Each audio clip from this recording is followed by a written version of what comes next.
If you want to quickly access Photoshop's composition guides, such as the rule of thirds, diagonal, golden spiral, and golden ratio, you can do it directly from the rule of thirds button in the options bar.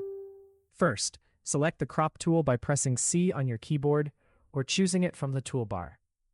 Once the crop tool is active, look at the top of the Photoshop window and click the rule of thirds. Crop overlay button. A drop-down menu will appear with several composition overlays, including rule of thirds, grid, diagonal, triangle, golden ratio, and golden spiral.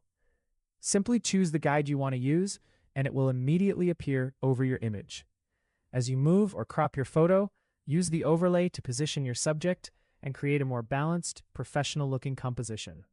If you're using overlays like the golden spiral or triangle, you can press Shift+O to rotate or flip the guide until it matches the direction of your image. When you're happy with the composition, press Enter to apply the crop. That's it!